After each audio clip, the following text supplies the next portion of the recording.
Hello दोस्तों, ये quick emergency update है। मैं जहाँ पे भी होता हूँ मैं कोशिश करता हूँ आपको अप टू डेट रखने की, लेकिन ग्लोबल मार्केट के अंदर जो हालात हुए पड़े हैं, बिटकॉइन और क्रिप्टो करेंसी यहाँ पर एक इम्पॉर्टेंट सपोर्ट खासकर बिटकॉइन मेंटेन करने की या उसके अंदर है। अगर इसको लूज़ किया, बिटकॉइन $50,000 के नीचे भी आ जाए तो हम ज़्यादा शॉक नहीं होंगे।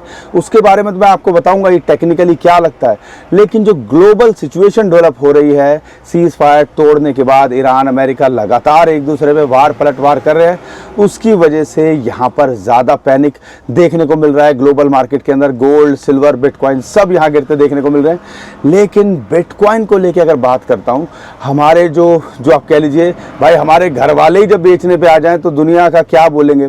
और वही पिछले 12-15 दिन से बिटकॉइन के ETF कर रहे हैं और कल भी 1700 बिटकॉइन के आसपास उन्होंने सेल किया।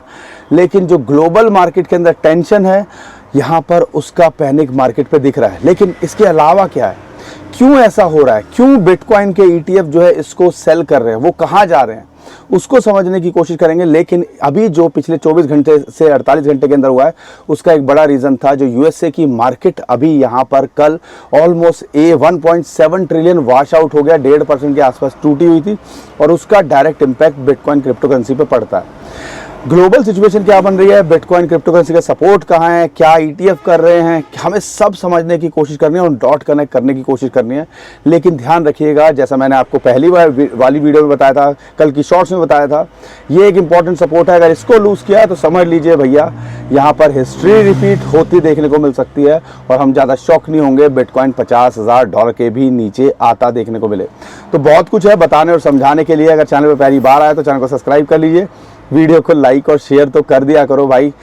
देखो, मिनी बस के अंदर सब मेरे फैमिली वाले जो है लंच करने गए हुए हैं, मैं आपके लिए वीडियो बना रहा हूँ। ब्रेकफास्ट करने गए हैं, सुबह का 8-9 बज रहे हैं और मैं आपके लिए वीडियो बना रहा हूँ। तो भाई मेहनत लगती है सारी चीज़ों में। गला ख़राब है, मैं थोड़ा ट्रैवल पे हूँ, मौका मिला केदारनाथ बद्रीनाथ जाने का तो वहाँ हो के आया हूँ, और आप सबके लिए भी जो है क्या प्रार्थना करके आया हूँ कि आपका पोर्टफोलियो जल्दी से रिकवर हो जाए।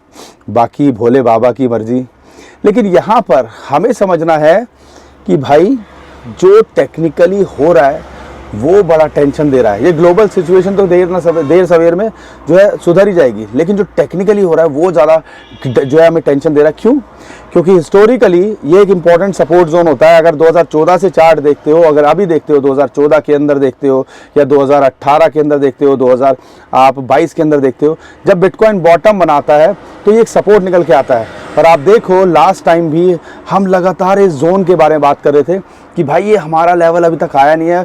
उस टाइम पे 200 week moving average, 50 month moving average, एक सपोर्ट जो है कहीं ना कहीं बननी चाहिए थी, लेकिन वहाँ तक नहीं आया। बिटकॉइन ETF या बड़े बड़े बिग वेल्स, मैनिपुलेटर, सबको पता था कि भाई ये लेवल है, हर कोई वेट कर रहा होगा एंट्री का, वहाँ तक लेके ही नहीं आए और वहाँ से 63-65,000 से ऊपर भगा दिया। लेकिन इस बार ऐसा नहीं है।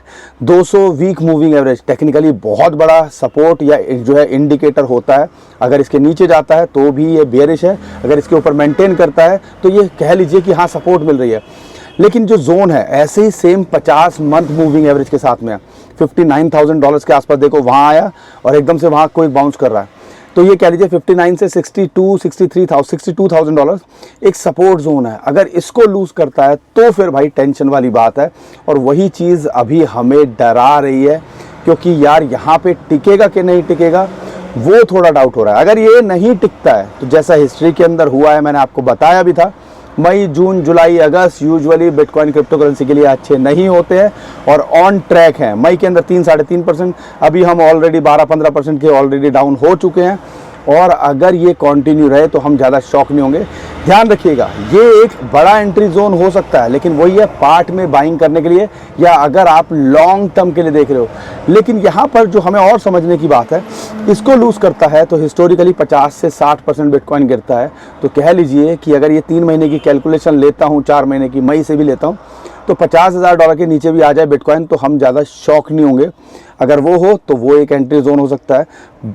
फिलहाल के लिए इस जो लेवल है इसको नज़र बना के रखनी है कि भाई यहाँ मेंटेन या यहाँ टिकता है कि नहीं टिकता है। अगर यहाँ टिक गया तो टेंशन ही ख़त्म। लेकिन हिस्ट्री के अंदर ये देखना है कि कई बार इसको टेस्ट किया और यहाँ से बाउंस बैक कर जाता है। सिर्फ 2021 या कह लीजिए 22 के अंदर ही ऐसा था कि जब इसके नीचे ये आया, इसके नीचे क्लोज किया और कुछ महीने रहा, अगर ऐसा हो गया तो ये $50,000, क्योंकि हिस्ट्री को देखते हो 200 वीक 50 मंथ मूविंग एवरेज, यहाँ पर एक बड़ी सपोर्ट निकल के आती है। 2014 हो गया, 2018 हो गया, जब भी बॉटम बनाया 2020 वहाँ रेस्पेक्ट किया, एक वीक लगाई, इमीडिएटली बाउंस बैक कर गया। लेकिन यहाँ पर 2021 के अंदर या 2022 के अंदर ये कई महीनों तक यहाँ रहा था और हम एक बेरिश जोन के अंदर जा रहे थे। तो कह लीजिए बिटकॉइन के लिए फ़िलहाल के लिए करो या मरो वाली स्थिति है। अगर ये यहाँ पर इम्पैक्ट पड़ता है तो बिटकॉइन क्रिप्टो करेंसी भी यहाँ पर उनकी और ज़्यादा हालत ख़राब हो सकती है। और आप देख लो इथेरियम ऑलमोस्ट $1500 के आसपास आ गया है, जो हम सोच रहे थे कि यार इस लेवल के आसपास आ सकता है अगर बिटकॉइन यहाँ गिरता है। अब हमें करना चाहिए तो क्या करना चाहिए और ये हो क्यों रहा है, एक बड़ा सवाल ये भी निकल के आ रहा है। बिटकॉइन ETF देखो, ग्लोबल टेंशन जो हो रही है, ईरान अमेरिका जो कर रहे हैं उसकी वजह से वार पलटवार सीज फायर का सब कुछ खत्म हो गया। ट्रम्प चाचा सुधरने वाले तो है नहीं। अब इसकी वजह से मार्केट के अंदर प्रेशर बन गया है, अनसर्टेनिटी हो गया और ऑयल के क्राइसिस जेन्युइनली हैं कि अगर स्ट्रेट ऑफ हॉर्मुज पे नहीं निकला तेल तो JP मॉर्गन जैसे जो बड़े बड़े इन्वेस्टमेंट बैंक हैं उनकी रिसर्च रिपोर्ट जो निकल के आती है उनका कहना है कि भाई आने वाले टाइम के अंदर हालत और ख़राब हो सकती है और क्रूड का प्राइस अगर स्काई रॉकेट करेगा तो bitcoin, gold, silver, global market सब यहाँ लेने के देने पड़ जाएंगे उनके। तो इसीलिए कह रहा हूँ और वही मैं बोल रहा था, अगर आप देख रहे हो ये लेवल एक अपॉर्चुनिटी के लिए तो है लेकिन पार्ट में देखना है। लेकिन यहाँ पर जब तक हालात नहीं सुधरते हैं तो शांति से बैठना है। और दूसरा पॉइंट क्या है उसको भी समझने की कोशिश करना, यार AI के स्टॉक ने अच्छा खासा मोमेंटम दिखाई, तो इस टाइम पे बिटकॉइन ETF में जो डाटा निकल के आ रहा है वो सब भी AI के स्टॉक्स में जाता देखने को मिल रहा है। क्योंकि AI जैसे एनवीडिया हो गया, कई जो और स्टॉक हो गए उसमें उन्होंने अच्छी ग्रोथ दिखाई है। तो यही चीज़ फिलहाल होते देखने को मिल रही है और इसी की वजह से थोड़ा सा इंटरेस्ट बिटकॉइन के अंदर कम लग रहा है। यहाँ पर बिटकॉइन के ETF की लगातार सेलिंग देखने को मिल रही है, 12-15 दिन से लगातार सेल कर रहे हैं और उसकी वजह से भी यानी कि ओवरऑल देखो तो सेलिंग प्रेशर बन रहा है, AI के अंदर पैसा जा रहा है बिटकॉइन क्रिप्टो करेंसी मार्केट से निकल के। तो ओवरऑल इसकी वजह से ग्लोबल मार्केट के अंदर तो प्रेशर है ईरान इजराइल की और जो है अमेरिका की लड़ाई की वजह से, लेकिन यहाँ पर हम भी सफ़र कर रहे हैं, बिटकॉइन क्रिप्टो करेंसी भी सफ़र कर रही है। और अगर बुरे हालात हो गए आगे और ETF की लगातार सेलिंग होती रही, फियर एंड ग्रीड इंडेक्स दोबारा से 10 के नीचे आ गया, तो समझ लीजिएगा भाई इतनी आसानी से यहाँ पर जो है मार्केट रिकवर नहीं करेगी। हो सकता है कुछ हफ्ते कुछ महीने लग जाएं और कई बार तो हमने देखा है बिटकॉइन जब बॉटम बनाता है तो अगला नया हाई बनाने के लिए कई साल लगा देता है। तो हर चीज़ पे बारीकली नज़र रखो। अब हम करें तो करें क्या, जैसा मैं आपको लगातार बोल रहा था भाई, लाइक कर दिया करो, वीडियो को शेयर कर दिया करो, इतना तो हमारा काम कर दिया करो। बस में बैठ के मैं करने की कोशिश कर रहा हूँ। अब यहाँ पर हमें करना है तो करना क्या है, देखो ये जो जोन है इसको तोड़ना इतना आसान नहीं है, लेकिन अगर इसको तोड़ दिया तो समझ लीजिएगा फिर $50,000 के नीचे हम बिटकॉइन का प्राइस देख सकते हैं। अगर यहाँ से देख रहे हो तो एंट्री के लिए देख रहे हो तो एक पार्ट में एक एंट्री यहाँ बनाई जा सकती है, बाकी फिर $50,000 के नीचे कई लोग मिस कर गए थे ना, कह रहे थे $63,000-65,000 पे आया, 60,000 पे आया नहीं, सपोर्ट पे या इस जोन में आया नहीं तो हम कहाँ से लेते। तो ये एक अपॉर्चुनिटी हो सकती है, लेकिन ये कुछ महीनों की बात नहीं कर रहा हूँ, हो सकता है यहाँ पे 1-2 साल लग जाए नया ऑल टाइम हाई बिटकॉइन का बॉटम या बनने के बाद में। तो ये हमें हर चीज़ को बारीकली नज़र बना के रखनी है। और सेम ही चीज़ ऑल्ट कॉइन्स के अंदर है। ऑल्ट कॉइन्स के अंदर RW के नैरेटिव की वजह से भाई तू भी परेशान कर ले, मार्केट भी परेशान कर रही है, ये मक्खी भी परेशान कर रही है। ऑल्ट कॉइन्स का यहाँ देखना है कि भाई अगर यूज़ केस कॉइन है उन्हीं पे फोकस करो, अदरवाइज ऑल्ट कॉइन्स की भी हालत ख़राब होगी। और देखो इथेरियम 5 लूज़ करता है और बिटकॉइन $50,000 के आसपास आता है, तो हो सकता है इथेरियम ही $1200-1300 आता देखने को मिले। और बाकी अगर सोलाना की बात करते हैं $60-62 पे आ गया, एक एंट्री तो यहाँ बनाई जा सकती है अगर लॉन्ग टर्म के लिए देख रहे हो, और फिर $50 के नीचे आए तो यहाँ फोकस कर सकते हो। तो ओवरऑल देखते हो ऑल्ट कॉइन्स के अंदर बेटर है कि यहाँ पर अवॉइड करो, फोकस करो कि यहाँ पर जो है अपना पोर्टफोलियो सही से मैनेज करो, 5-10% का ज़्यादा एक्सपोजर क्रिप्टो में ना रखो और उसके अंदर मेजर 50% बिटकॉइन, 25% इथेरियम, बाकी जो ऑल्ट कॉइन्स में करना चाहते हो वैसा कुछ किया जा सकता है। तो घूम फिर के यहाँ पर इन शॉर्ट ये बात है कि अगर आप देख रहे हो ये अपॉर्चुनिटी की तरह लगता है, लेकिन पार्ट के लिए कुछ लगाने के लिए अगर 50,000 हिस्ट्री रिपीट हुई जो पहले कई बार हुई और उसके बारे में मैंने कई बार वार्न किया है, लेकिन उसके लिए आप क्रेडिट नहीं दोगे। मई के शुरुआत में बोल दिया था कि भैया ये 2-3 महीने खतरनाक होते हैं, कई वीडियो बनाई, उसका क्रेडिट नहीं दोगे। लेकिन हाँ बुराई करनी होगी तो एकदम से आ जाओगे। माफ़ कीजिएगा, थोड़ा सा गला भी ख़राब है, आपको दिख ही रहा होगा। अब यहाँ पर गोल्ड और सिल्वर की बात करते हैं तो उसके लिए भी यहाँ प्रेशर है, क्योंकि यूएसए की मार्केट गिर रही है, क्रूड ऑयल का पता नहीं, बड़ा अनसर्टेनिटी हुई पड़ी है, महंगाई की मार होगी तो इंटरेस्ट रेट सेंट्रल बैंक्स बढ़ाएंगे, इंटरेस्ट रेट बढ़ाएंगे तो गोल्ड और सिल्वर पे भी उसका इम्पैक्ट पड़ेगा।